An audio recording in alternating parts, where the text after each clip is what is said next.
Hello, everyone, and welcome to our podcast. I'm Dani, and today, Trade.com talks with Nadine Kariolik, the Community Education Lead at Zebra Child and Youth Advocacy Center. If you haven't heard of it, they serve children and youth who have experienced abuse, supporting them through the investigative, justice, and healing process with a continuum of multidisciplinary resources. Before we begin, remember, if you're new here to this podcast, press subscribe on YouTube or in your podcast app. Hi, Nadine, and welcome. Hi, Dani. So happy to be here and share about the Zebra Center. Oh, I'm super happy to have you, and I'm really excited to learn more about you guys. And let's begin by knowing what inspired the founding of the Zebra Center and how has the organization evolved ever since? Well, the Zebra Center started in 2002, and we have been the first child advocacy center in Canada, but now there's a whole bunch of different ones across Canada. But to begin, we had some police officers and children's services workers and Crown prosecutors and teachers who took a look at the systems that are in place for kids if they have experienced abuse. And they realized that it wasn't child focused. And it was very intimidating and scary to share a story of abuse. So I was chatting with one of the teachers who started Zebra off, and she was telling me about how when she was a principal, she brought a child to the police detachment to share an experience with a police member.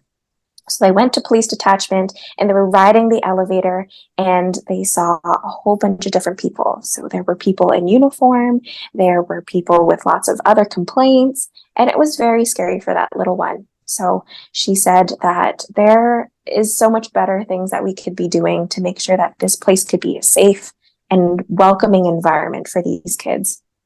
So with all of the different partners, they put together a place that has lots of toys and child-focused staff members, trauma-informed partners and staff and volunteers to welcome kids and create a space where they can share their story of abuse.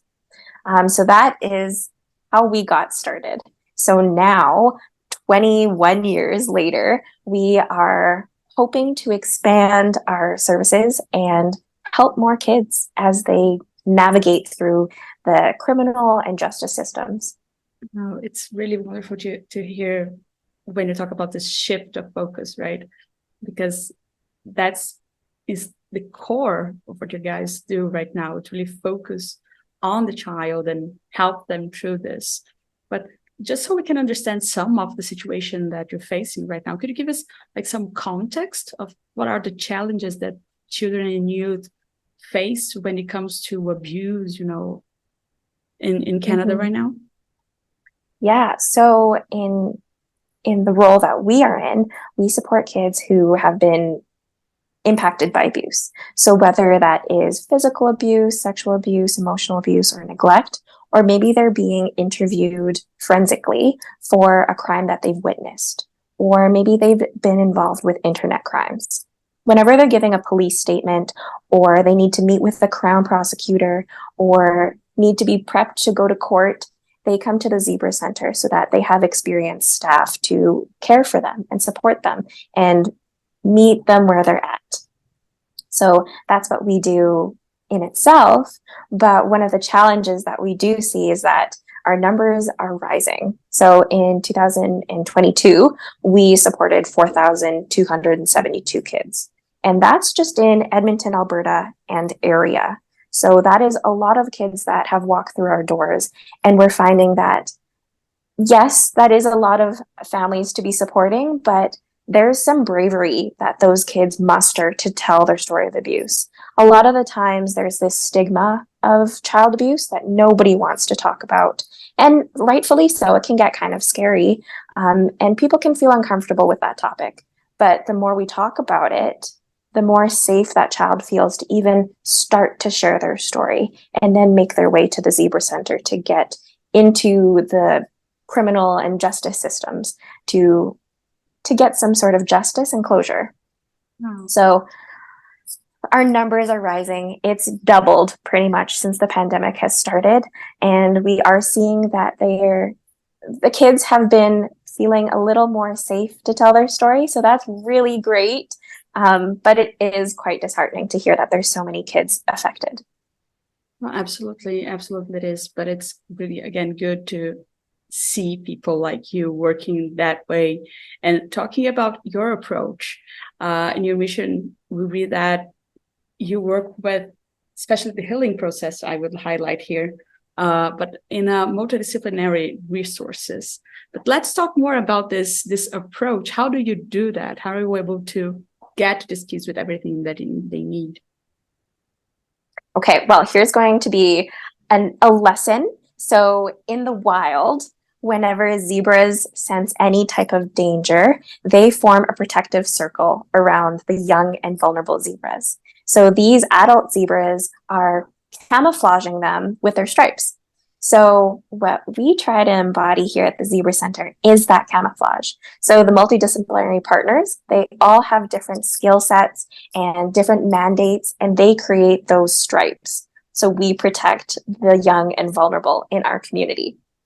So the multidisciplinary approach is pretty unique to child and youth advocacy centers.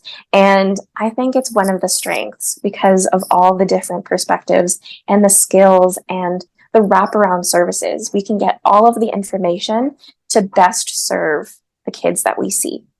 So we work with the Edmonton Police Service, and that's our local police. We also work with the Royal Canadian Mounted Police. So they are the ones that take care of the files that are outside of Edmonton in more of the rural areas. Alberta Justice and Solicitor General are the Crown prosecutors that we work with, and they take care of a lot of the matters that are in court. So we have liaisons that coordinate with them and set up meetings. So those meetings can take place in a familiar environment. And then we also have children's services that provides more of the support of aftercare and caregiving and in that area of things to make sure kids are safe whenever they leave the Zebra Center. And then Alberta Health Services is one of our last partners, but those are the folks that work at the Children's Hospital, and they do a lot of consultations, and they collect forensic evidence there as well. So everyone has their skills and they all come together and play nicely and make sure that kids are safe and they're safe from danger. I love when you talk about these partnerships because they are vital to keep things moving. And I can't keep imagining the size of the structure you might need to have to get everything in place. Yes. We've actually been in the same building for the whole time we've existed. We've just moved floors. But one of the things that help us play so nicely is the fact that most of us are co-located. So if we have questions for an investigation, then we can just walk down the hall and ask the detective what's going on with this and this, and they can inform us about what they know and what we can update the families on. So that's another thing that helps out, is that sometimes families have questions about what's going on and things take a long time. So it's rightfully so that they do have questions. So they're always welcome to call us and ask for an update. We usually update them every month or so, just so that they know what's going on. Maybe it's still just under investigation, but the more transparent we can be with families, the more comfortable they feel with the whole process. So having that information just down the hall is super helpful. I can imagine how so. It really comes in handy. But then I gotta think of something else. It's not like, because at the beginning I asked you about the challenges that the children face, right? But what are the challenges that you face? I keep wondering this. Yes, one of the biggest challenges is that space. Because we are helping so many kids, we need more rooms. We need more rooms that are for families and that they can decompress in. We need rooms for the uptake of staff members that are being added to the team. We need more rooms that we could do therapy sessions in. And hopefully with time, we can have more room to do some training for community members or other partners. And essentially, we are bursting at the seams, so we need more room. So luckily, our CEO and our board has come together and they secured a place for us, but it won't be ready until about a year from now. So we are working diligently to make sure that the inside of that building looks as child friendly as it does here at the current space, and it's even better. So maybe there's enhanced accessibility, or maybe there's more art on the walls, or we can incorporate some more child focused things like different toys, different sensory items, and we can have that room to make sure that they're taken care of after the investigation happens as well. Oh, it's really interesting when you talk about these details on the structure, because I think this is something that we don't often think about. I've done other interviews about child welfare, and I have never thought about the importance of keeping the environment like healthy for them, making it look a little less adult, more childlike, more home-like, more cozy, probably. Absolutely. So it's really amazing. Yeah. One of the things that we like to do is keep quilts on our chairs. So even if in our office space, kids don't normally need to be in our office space. But if they run around or they walk around, they can still see that, oh, this is also a safe space. I just might be in the wrong room. And then in our hallways, the art that we have that's on the wall are artwork created by kids. So we've worked with a local school that they've created art for kids, and they're actually placed on lower levels on the wall so that no matter how tall the kid is, they can still see the artwork without having to look all the way up. So this is really fun stuff. Really, really lovely. Oh, I'm really, my heart is like full right now of love. I'm really glad to see that.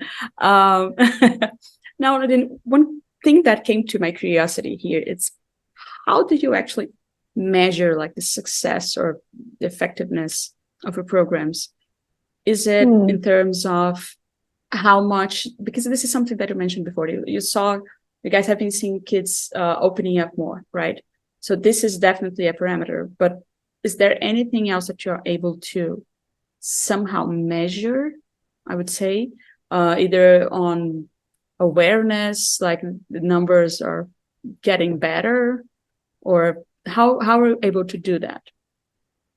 Now, that's a good question. A lot of the times when kids go to court, people ask me about, okay, well, if they won the court date, then that's a success, right? And sometimes it's not, because sometimes the outcome that comes out of court isn't the outcome that the kids want. Sometimes the outcome will never be enough. And so there's not really a way to measure success throughout the entire process of being through the Zebra Center and the criminal system and the justice system.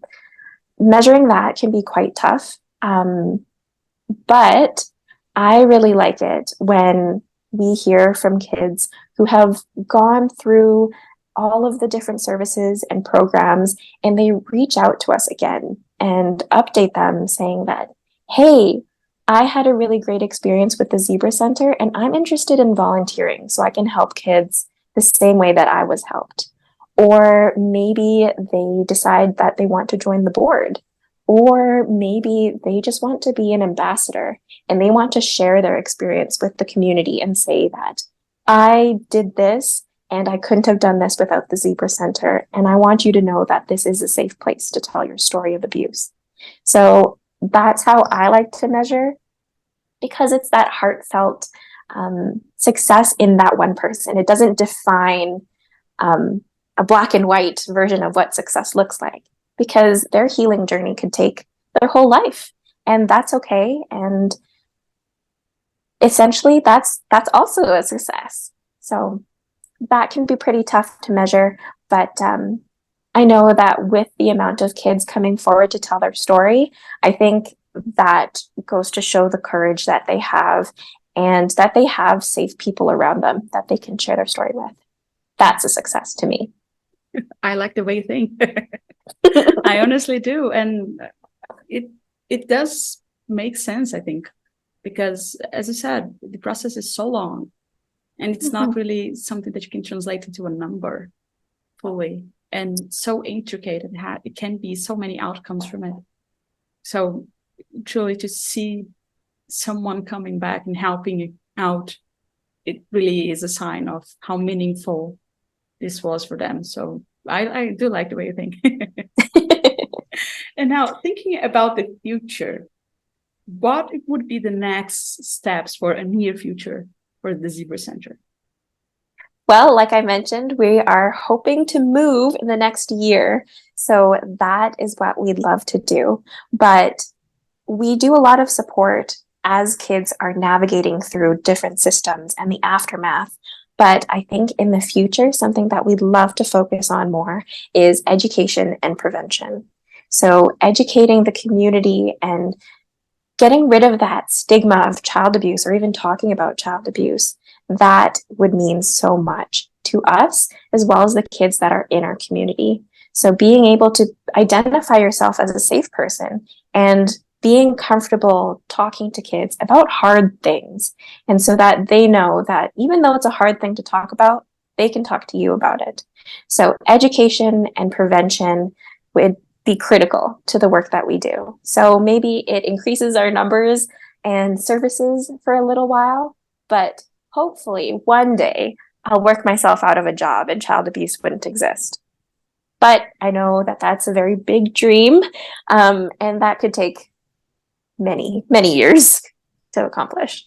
Wow. Yeah, well, I do hope you get out of a job one day because of this, just because of this. But well, now I really need to ask you, how can our listeners that got interested in the work that you guys are doing can get in touch and can help you keep going? One of the major ways to help the Zebra Center is to donate. So it's through financial means, if that's something that you're able to do, or maybe it's through in-kind donations. So one of the ways that we celebrate with kids and let them know that we are here behind them, beside them, supporting them through such a hard thing, is to bring them to Hope's Toy Closet. So it's a toy closet that we have here at the center, and it's filled with brand new items for kids ranging from 0 all the way up to 18. So stuffed animals or sports gear or art supplies. Those are the things that we want to give to kids to make sure that they know that we've got this and we celebrate them. So that can be purchased through our Amazon wish list, and that could be sent directly to us here, and it fills our toy closet, and it fills the hearts of the kids too. So that's one way to help the Zebra Center. But even just following us on social media is really great. On Instagram is one of our major platforms, but we share tips about how to talk to kids about child abuse, how to talk to kids about staying safe in the community, or how to respond to child abuse as an adult, and what your responsibility is for your community. So following us on Instagram, Facebook, we're also on LinkedIn and Twitter, but it just means the world to us that you're doing your part to get rid of that stigma of child abuse, because that's just one step that we can make sure that kids are safe. October is also Child Abuse Prevention Month here in Alberta. So one of the things that we like to do is to wear blue in support of the Zebra Center and the prevention of child abuse, because it means that more people are safe people that kids can go to. Well, I love that. I really, really love that. Guys, if you're watching and want to get in touch with them, you can find the link to their page on the description of this episode on YouTube or in your podcast app. That it's zebracenter.ca. Go there. We try to cover some ground here today, but there's so much information. You can understand more about what's going on and how you can get involved in there and help out in any way you can. Nadine, thank you so much for this talk today. I really liked it. Thanks, Danny. And for everybody watching and listening to us today, thank you too for staying with us for one more episode. And remember, if you enjoyed it, press subscribe on YouTube or in your podcast app. because that shows the algorithms that this is an important conversation and we can spread the word about the importance of the Zebra Child and Youth Advocacy Center. Get in touch if you can help out or if you just want to know more. And I see you in the next episode. Bye. Bye.